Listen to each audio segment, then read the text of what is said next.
Loretta tells me you're quitting. How come you doing that? I don't know. I feel overmatched.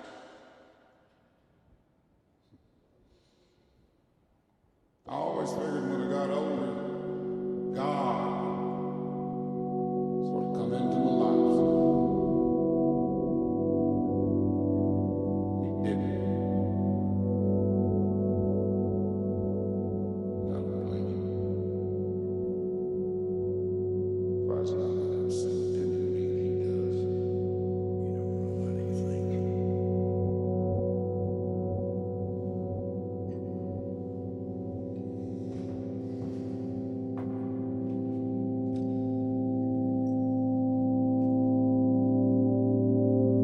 I sent up Max some thumb-busting badge over to the Ranger, put in their museum.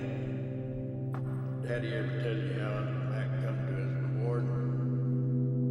Gunned down on his own porch over in Husband County. 7 or 8 of them come up there.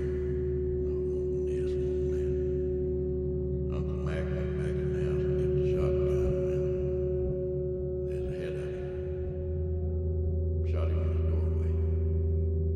Aunt Ella come out and tried to stop him bleeding. Uncle Mac all the while trying to get that shotgun. He just sat there on the horse, watching him die. After a while, one of them said something in Indian, and they turned and left out. Uncle Mac knew the score, even if Aunt Ella didn't. Shot him through the left lung. And that was that, as they say. When did that? 1909. Was it right away? I believe it was that night. She buried him the next morning, digging in that hard old caliche. What you got ain't nothing new. This country's hard on people. You can't stop what's coming. They ain't all waiting on you. That's vanity.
We have too been scorned by past visions of hope, which have grown weakly, which have been smothered and borne nothing unto our souls, which have faltered with time and grown to poison our ideas. To regard images of the world we are met with each day as the darkest of night, so extremely that the concept of a better future emerges more fictional than real. Amidst these assaults we are castles of hope which have been sieged and invaded, corrupted, pillaged, and raped on our inside, perhaps. But our great walls still stand, and our duty is to expel the invaders rather than capitulate entirely. Attacks on our goodness, we must remember, are weak and fallible when pushed against our truly unstoppable human spirit. There is no such violence which is so powerful that it may defeat the infinite future. Hope can prevail, but we must choose it so.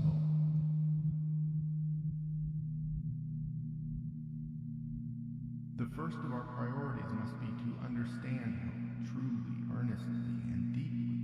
Let us reject the notion of hope as some passive, transient thing which exists with all the gust of a stone sitting in a garden. To hope is not to lay idly and expect great outcomes, or to anticipate goodness as some self-born event. This is not hoping, this is wishing and expecting. Hope is not a task for the idle. It must have the dimension of doing, of taking part in the world and acting with the Spirit. Hope and action are inseparable parts of one another. Only from hope may we act. Within true hope we find a determination and willingness to engage in the world, to build our own futures.